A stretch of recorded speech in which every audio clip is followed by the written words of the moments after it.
Bismillahirrahmanirrahim. Assalamualaikum warahmatullahi wabarakatuh. Alhamdulillahilladzi hadana li hadza wa ma kunna linahtadiya laula an hadanallah. Asyhadu an la ilaha illallah wahdahu la syarikalah wa asyhadu anna Muhammadan abduhu wa rasuluhu la nabiyya ba'dah. Terima kasih, alhamdulillah senantiasa kita panjatkan puji dan syukur kita kehadirat Allah Subhanahu wa taala.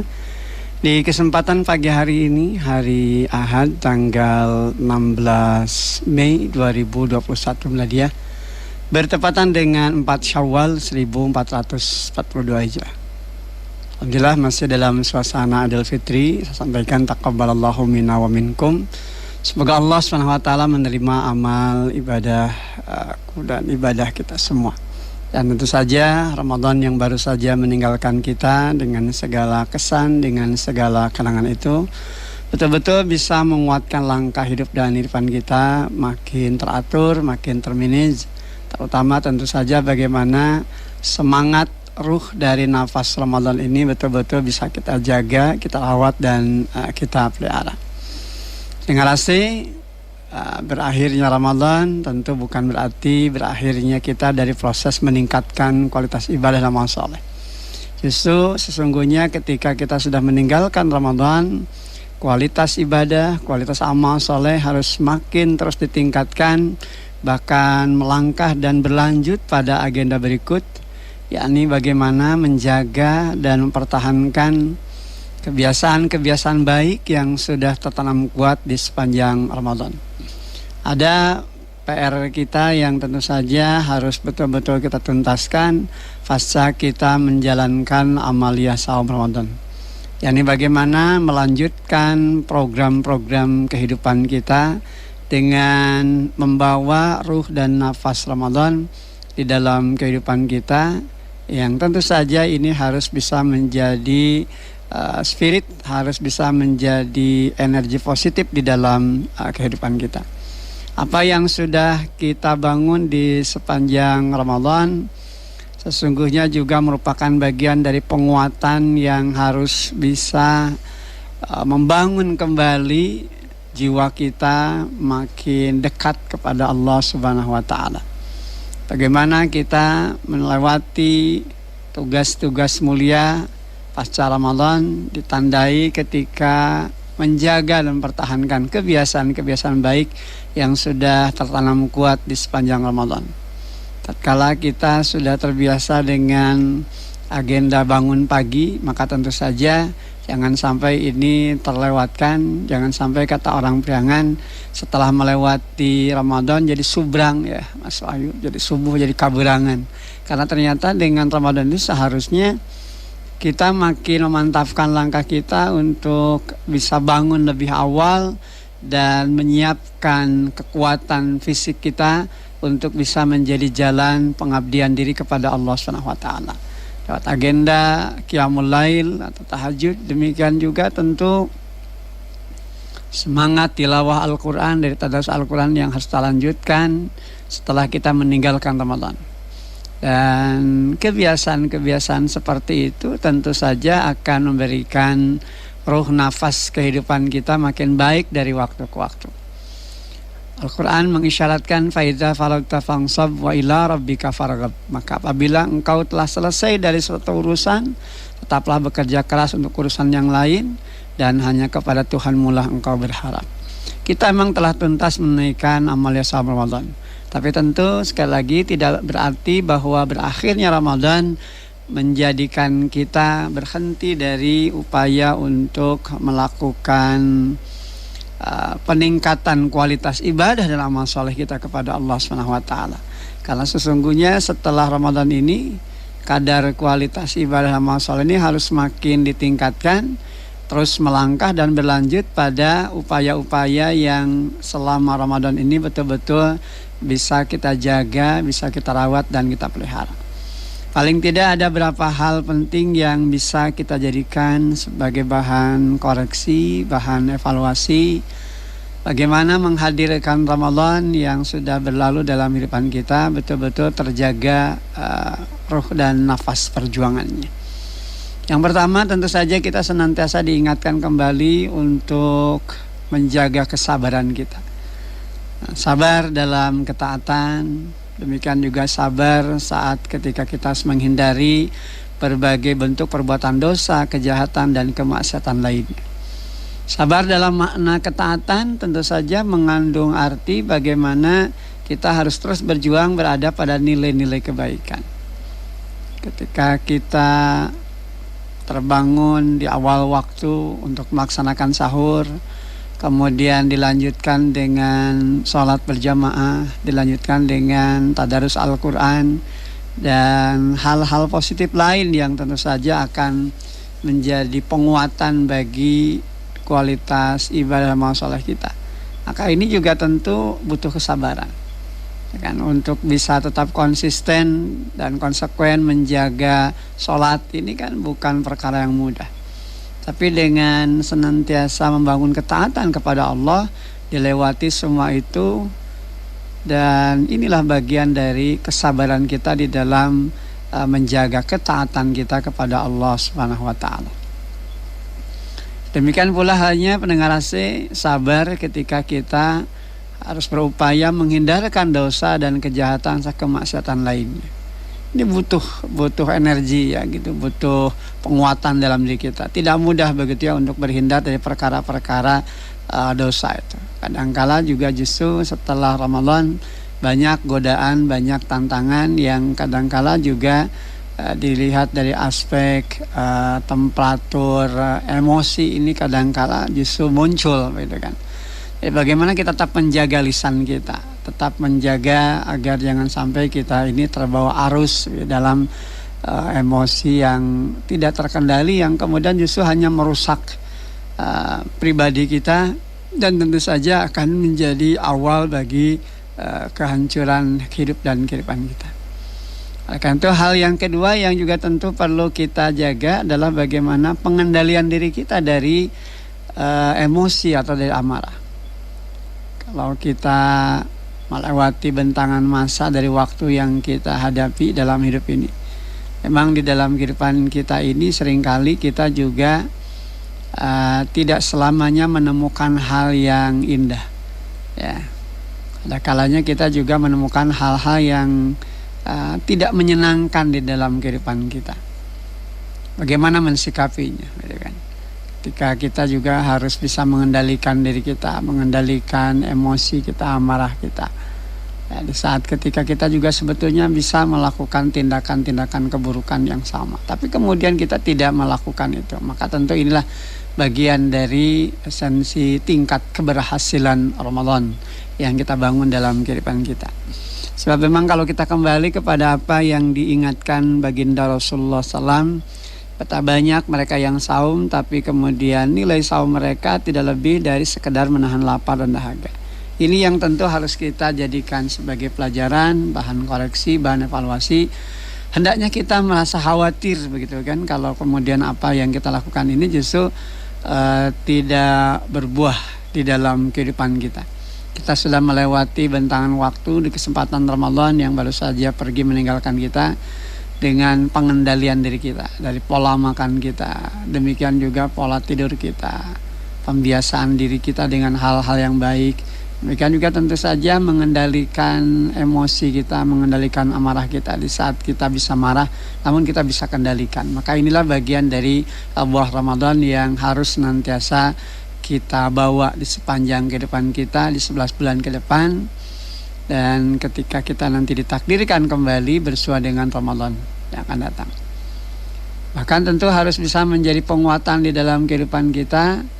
Andai ini adalah Ramadan terakhir dalam kehidupan kita, dan saat ini kita masih diberikan jatah umur masuk di bulan Syawal, itu artinya hari-hari kita, detik-detik kepulangan kita ini harus jauh lebih baik lagi. Ya, sebab bagaimanapun apa yang nanti akan menjadi sumber penyelamat dan keselamatan kita bergantung kepada penghujung apa yang sudah kita lakukan. Walal akhiratu khairul laka minal ula. Kan di dalam surah Ad-Duha kan dinyatakan seperti itu. Jadi bagaimana kita betul-betul menghadirkan kehidupan yang akhir itu harus lebih baik dari permulaan. walal akhiratu khairul laka minal ula, dan sungguh yang kemudian itu lebih baik bagimu dari yang permulaan. Jangan sampai menjadi sia-sia pendengar AC, jangan sampai menjadi perkara yang rugi begitu ya, ketika Ramadan kita bisa menjalankan ketaatan kepada Allah, kemudian mengendalikan emosi dan amarah kita, keluar di Ramadan justru malah seperti kuda lepas di gedogan kata orang Sunda. Jadi bebas merdeka dan kemudian emosi ini tidak terkendali dalam kehidupan kita. Islam mengajarkan kepada kita terkait dengan nilai-nilai kebaikan yang harus senantiasa terus kita jaga, kita rawat, kita pelihara, gitu kan. Karena memang tidak akan ada kebaikan selain balasan kebaikan dari apa yang nanti akan Allah berikan, bahkan Allah lipat gandakan. Nah, ini kan yang sering kali kita baca ya di dalam surah Ar-Rahman itu kan, hal jazaul ihsani illal ihsan. Tidak ada balasan bagi kebaikan kecuali balasannya berupa kebaikan pula. Jadi kalau kita melakukan kebaikan, kemudian kita optimalkan kebaikan tersebut, maka tentu kita akan mendapatkan kebaikan. Kalau kemudian seorang itu berlaku buruk, berlaku jahat, berlaku zolim, berlaku aniaya, maka tentu dia juga akan merasakan dampak akibat dari apa yang dilakukannya. Maka cukup Allah sebagai pelindung, cukup Allah sebagai penolong. Dengar apa yang sudah kita lewati di sepanjang Ramadan memang begitu banyak meninggalkan kesan dan kenangan. Terutama tentu bagi mereka yang sejak awal sangat merindukan hadirnya Ramadan, dan di saat memasuki bulan Ramadan dia menikmati betul esensi ibadah dari jamuan Allah yang diberikan kepadanya. Oleh karena itu tentu tatkala Ramadan pergi meninggalkan kehidupannya, ada rasa sedih, ada rasa khawatir, khauf, seandainya dia tidak lagi punya peluang dan kesempatan memasuki Ramadan di tahun yang akan datang. Tentu saja ini adalah bagian dari kebeningan hati ya, bagian dari bersihnya jiwa yang memang merasakan betul betapa nikmat, betapa indahnya jamuan Allah yang diberikan kepada kita melewati Ramadan. Dari waktu-waktu yang hadir, dari waktu-waktu yang ada itu kan semuanya memang akan bisa menjadi potensi ibadah dan potensi amal soleh yang mumpuni di dalam kehidupan. Bisa dibayangkan dari sejak bangun tidur sampai terbangun lagi, semua hal terkait dengan agenda kita di sepanjang Ramadan betul-betul diarahkan, dibimbing oleh Allah SWT pada landasan kehidupan yang mulia, ya kan? Dari mulai sahur, ya kan? Kemudian kita lanjut dengan sholat subuh berjamaah, demikian juga tadarus Al-Quran, lewat kajian-kajian keislaman, ya, baik yang secara langsung maupun virtual, begitu kan. Nah, ini kan semua juga adalah bagian dari motivasi-motivasi dalam hidup kita untuk mencas diri kita, ya, jangan sampai kemudian justru Ramadan itu berlalu begitu saja di dalam kehidupan kita. Nah, sebagaimana halnya juga tadarus Al-Quran pendengaran saya lanjutkan hari ini. Jangan sampai pungkas Ramadan di pertengahan tanggal 17 sampai kemudian berakhir Ramadan parem gitu ya, jadi tidak lagi melantunkan bacaan Al-Quran. Justru saya sangat menganjurkan begitu ya pendengar AC, ketika kita baca Al-Quran itu ya tahap demi tahap itu ditandai dengan memaknai bahkan menerjemahkan ya ayat-ayat yang kita baca, sehingga ini kan nanti kita punya garapan gitu, kalau kata orang Sunda itu punya hanca. Jadi sehabis Ramadan itu ya terus begitu ya, sampai kemudian nanti 11 bulan yang kita lewati sejak Syawal hingga Sya'ban ini kan menjadi hari-hari yang termotivasi dalam kehidupan kita untuk tidak lepas dengan Al-Quran, terus berinteraksi dengan Al-Quran. Dan inilah bagian dari ruh ya, nafas Ramadan yang harus senantiasa kita jaga begitu kan, kita rawat dan kita pelihara. Pengenalan diri ini memang menjadi sangat penting artinya, sehingga kemudian Al-Quran mengisyaratkan ciri cermin orang bertakwa itu wal kadhiminal ghaid, ya, yang pandai mengendalikan amarahnya, yang pandai mengendalikan emosinya. Dia bisa marah, tapi dia berpikir untuk apa dia marah dan apa faedahnya kalau kemudian harus marah. Maka tentu inilah sisi positif. Ya kan, banyak terjadi kerusakan, kehinaan, kebinasaan dikarenakan ketika orang tidak lagi bisa mengendalikan ya syahwat, emosi dan amarahnya, yang kemudian meletup-letup sampai kemudian terjadilah apa yang tidak diharapkan di dalam kehidupan. Bersyukurlah kepada Allah, hadir Ramadan kita betul-betul mendapatkan pencerahan, mendapatkan keistimewaan lewat semangat hidup kita untuk bisa enjoy begitu ya, menikmati hari-hari kita. Walaupun tentu saja tadi saya sampaikan tidak setiap hal dalam kehidupan ini bisa menyenangkan kita. Ada saja hal-hal yang tidak membuat kita jadi tenang, membuat kita tidak nyaman. Tapi ketika kita kembalikan sepenuhnya kembali kepada Allah, maka tentu saja ini akan memberikan kepada kita kebeningan hati begitu ya, untuk tidak terbawa larut di dalam hal-hal yang negatif yang kemudian justru hanya akan merusak nilai saum yang sudah kita dapatkan dari apa yang sudah kita peroleh, yang di dalamnya tentu saja mengandung begitu banyak kenangan dan kesan. Kemudian hal yang ketiga, pendengar AC, bagaimana agenda Ramadan itu juga harus berlanjut dan melangkah pada tahapan berikutnya, yakni menjaga muru'ah ya. Menjaga muru'ah, kehormatan diri dengan ketakwaan. Jadi harga diri manusia itu dengan takwa, dengan ketaatan. Karena kalau tidak taat kepada Allah ya pasti akan jatuh harga dirinya. Ya, kita seringkali memandang harga diri itu dengan posisi dia, dengan popularitas kita, dengan kekayaan kita, dengan jabatan kita. Padahal sebetulnya itu hanyalah hal-hal yang casing gitu ya, kalau istilahkan saya itu. Jadi itu hanyalah permukaan saja. Kekayaan kita sampai kapan sih bisa kita bawa di dalam kehidupan kita?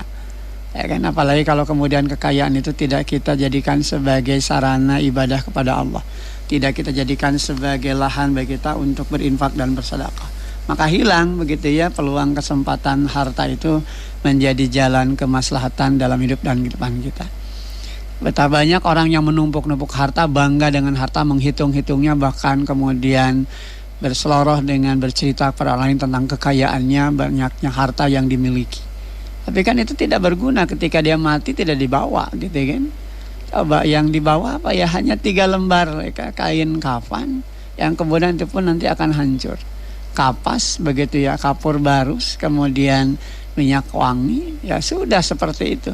Yang kemudian pada akhirnya apa yang selama hidup diperjuangkan, kalau orang Priangan mengatakan dugu luput nyawa, kan di sop jedur pikin kasara jeder begitu ya, apa yang dilakukan dalam hidup itu hanya untuk menumpuk-numpuk harta, menghitung-hitungnya, membangga-banggakannya. Apa sih manfaatnya, apa sih faedahnya? Tidak ada begitu kan. Sebab ternyata harta itu harus bisa jadi penyelamat. Oleh karena itu ketika kita memiliki harta, jadikanlah harta itu sebagai ladang amal soleh kita. Sebab ada ungkapan pendengarase, apa yang kita makan jadi kotoran. Seenak apapun makanan yang kita sajikan, seenak apapun yang kita hidangkan begitu ya, dan kemudian kita pesan begitu dari tempat di mana kita bisa mesan makanan, pada akhirnya ketika sudah kita makan ya larut, yang akhirnya kemudian ya jadi kotoran, sesuatu yang maaf ya bau begitu ya, yang tidak berharga apapun begitu kan ketika sudah dikeluarkan. Demikian juga apa yang dipakai juga pada akhirnya rusak gitu kan. Bagaimanapun kita punya barang yang mahal, pada saatnya ketika terus kita pakai ya ada masa tenggang waktu ketika barang itu juga rusak begitu kan. Tapi satu hal nih yang ketiga, apa yang kita infakkan, apa yang kita perjuangkan jalan Allah, itulah yang nanti akan memiliki nilai kekal di dalam kehidupan kita. Sebab apa yang kita infakkan jalan Allah itu akan tetap mengalir sekalipun kita sudah wafat. Nah, ini yang diingatkan oleh Rasulullah SAW, idama tabnu adama ingkoto amalu. Setiap anak Adam wafat, putuslah amalnya. Illa min salasin, kecuali 3 perkara. Yang pertama sodakatin jariyatin, ya kan? Sedekah jariyah. Ini yang akan kekal dan mengekalkan kita. Sekalipun kita sudah wafat, gitu kan? Harta kita betul-betul kita investasikan di jalan Allah. Dan tidak menunggu saat mati begitu ya, karena kalau sudah saatnya kita mati ya percuma begitu ya, tidak lagi menjadi kebaikan bagi kita ya. Jadi di saat hidup ada kesempatan peluang sedekah jariyah, lakukanlah. Apalagi kalau kemudian kita baca di dalam surah Al-Munafikun itu ya, bagaimana orang itu kan kecenderungan untuk bisa dipulangkan kembali ke bumi, kemudian dia ingin dapat kesempatan untuk bisa bersedekah begitu ya.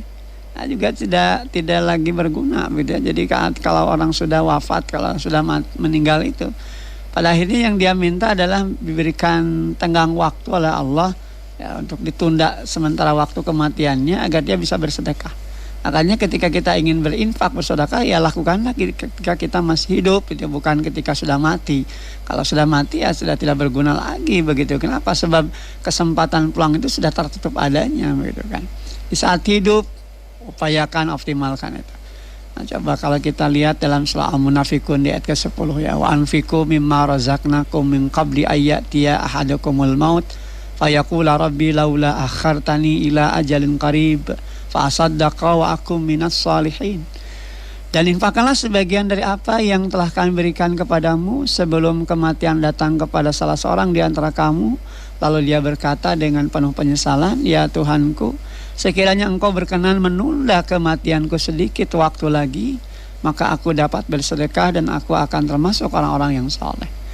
Nah ini pendengar sih, jadi kalau sudah menjalani kematian, ketika dia berhadapan dengan pertanggungjawaban di hadapan Allah SWT, dia baru menyesali, bahkan kemudian memelas begitu ya, meminta kepada Allah, sekiranya engkau berkenan menunda kematianku sedikit waktu lagi saja ya Allah, aku ingin kembali ke dunia.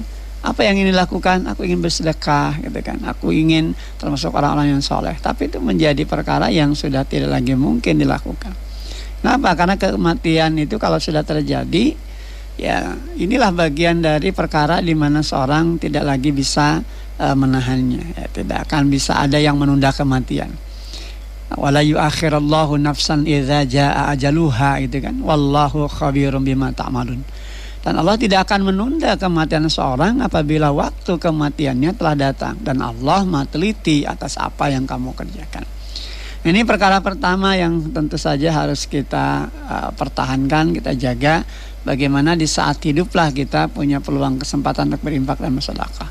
Sehingga di kesempatan Ramadan ketika kita mulai belajar terus berempati dengan apa yang Allah titipkan lewat harta kita, ya kita optimalkan itu untuk tujuan-tujuan kebaikan. Demikian juga ilmu yang dimanfaatkan kan, au ilmin yuntafa'u bih. Bagaimana ilmu itu bisa berfaedah dalam kehidupan kita, ketika ilmu yang hadir dalam kehidupan kita bisa menjadi penerang bagi diri kita maupun orang lain. Jangan kemudian justru malah menjadikan kita jadi gelap karenanya, apalagi kemudian menjadikan orang juga jadi gelap karenanya dengan ilmu itu. Tapi justru harus bisa menjadi penerang. Apalagi kemudian yang ketiga, awaladin salihin adalah hadirnya anak-anak saleh yang kemudian jadi penguatan bagi dirinya, bagi para orang tua di saat dia kembali menghadap Allah. Merekalah yang mendoakan kita, dan merekalah yang senantiasa basah bibirnya untuk senantiasa berzikir mendoakan kita selaku orang tuanya. Dan ngerasa ini bagian dari muru'ah ya, kehormatan diri kita dengan nilai-nilai ketakwaan. Jadi betapa indahnya Ramadan memberikan kepada kita kesejukan hidup untuk bening hati kita, menjaga muru'ah kita ya, kehormatan diri kita. Sebab mulia atau tidaknya manusia itu kan bergantung kepada apa yang dilakukannya, ya kan.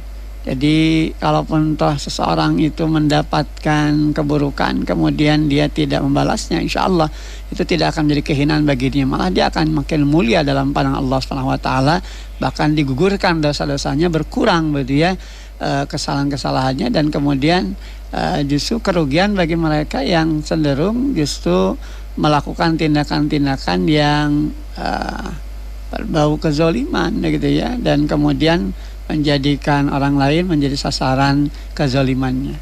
Orang yang dizoliminya ya justru dia mendapatkan kemuliaan insya Allah SWT, bahkan digugurkan dosa-dosanya, tapi justru dirinya akan makin berada pada jurang kehinaan dan kebinasaan. Wa na'udzubillah min dzalik. Tentu saja kita berlindung diri, berhindar diri dari perkara-perkara seperti itu. Pendengar asih, kemudian kalau kita juga kembali kepada apa yang telah kita bangun di sepanjang agenda Ramadan, maka memang berakhirnya Ramadan bukan berarti berakhir kita dari proses peningkatan kualitas ibadah amal soleh. Justru harus makin terus berlanjut dan melangkah pada perkara-perkara lain yang harus bisa makin menjadikan kita makin terukur begitu ya, semangat dan motivasi berada pada nilai kebaikan. Betul-betul potensi hidup ini makin bermanfaat. Oleh karena ini yang poin berikutnya adalah menjaga waktu dalam ketaatan. Ya kan, waktu kita 24 jam, hitung-hitung dalam kehidupan kita 24 jam itu digunakan untuk apa saja. Ya kan, sesibuk apapun orang, kalau kemudian dia pandai mengelola waktunya dengan baik gitu ya, maka tentu di sela-sela waktu itu ada nilai-nilai kebaikan yang bisa dia bangun. Bahkan tentu saja apa yang dia kerjakan juga memang harus mengandung nilai-nilai kebaikan. Jadi buah dari Ramadan itu memang menjadikan kita makin sadar waktu. Ya, jadi menghargai waktu. Dari mulai sahur ke waktu azan itu kan ada tenggang waktu. Di mana kita juga ketika sahur juga diukur dengan waktu, diatur dengan waktu. Jadi tidak seenaknya gitu kan. Makanya kenapa ada imsakiyah gitu kan. Jadi penentu waktu di mana jelang kita nanti akan masuk ke waktu fajar. Di waktu fajar itulah kita kemudian mulai berhenti dari makan dan minum, dari perkara-perkara yang juga bisa membatalkan saum kita atau bahkan bisa mengurangi nilai saum kita. Membatalkan tidak, tapi bisa mengurangi hikmah, bisa mengurangi nilai. Maka itu semua juga kita jaga jangan sampai terjadi. Jadi mereka yang sudah meraih predikat takwa dari esensi saum Ramadan itu tentu saja bukan hanya bicara tentang perkara-perkara yang membatalkan saum, tapi juga perkara-perkara yang bisa jadi dalam kaitan saum dia tidak batal dan tidak membatalkan, tapi nilai saum jadi berkurang. Ya kan, ketika keburukan masih dilakukan. Tentu saja kan itu tidak membatalkan saum tapi mengurangi nilai. Jadi bayangkan kalau angka kita ini kita punya angka 10 kemudian diambil satu-satu ya akhirnya jadi minus, betul kan? Jadi kosong, jadi nol. Betapa tidak bergunanya, begitu betapa meruginya kondisi yang terjadi dengan kondisi-kondisi seperti itu. Jadi bagaimana menjaga waktu, mengefektifkan waktu dalam ketaatan ini tentu nanti akan bisa menjadi pematri hidup dan kehidupannya. Tatkala dia nanti bersua dengan Allah Subhanahu wa taala, tentu saja dia termasuk orang-orang yang mendapatkan kemuliaan. Waktu yang ada hadir dalam ketaatan sehingga pantang bagi dirinya untuk menyia-nyiakan waktunya. Sebagaimana halnya juga apa yang pernah dia bangun di kesempatan bulan suci Ramadan, begitu kan. Jadi tidak ada waktu yang terbuang, tidak ada waktu yang kemudian diistilahkan kosong, ya kan. Karena apa? Karena ada waktu-waktu di mana itu semua berada pada nilai-nilai positif. Ya kan? Kesempatan untuk tadarus Al-Quran dan kesempatan untuk terus melakukan kebaikan. Kemudian juga berinvestasi dengan apa yang bisa lakukan dari ilmunya. Ya kan? Sehingga kemudian menghadirkan kemanfaatan dan kemaslahatan bagi orang lain. Termasuk tentu saja juga bagaimana menjaga akhlak, ya kan, bingkai akhlak selama Ramadan tentu kita bawa ketika kita sudah keluar dari Ramadan. Ya, bagaimana berusaha untuk bisa menjaga lisan kita, ya kan. Kalaupun tadi dikatakan bahwa seorang ketika membicarakan keburukan orang lain itu tidak membatalkan, tapi itu akan bisa mengurangi nilainya. Maka ketika kita keluar dari Ramadan jagalah itu. Jangan sampai kemudian diumbar begitu ya, mengumbar kata-kata yang kemudian justru malah tidak terkendali. Ya, betapa buruknya begitu ya karakter dari pribadi yang tidak bisa mengendalikan emosi, mengendalikan amarah, begitu, mengendalikan diri dari perkara-perkara yang sesungguhnya juga dia harusnya bisa menjaga.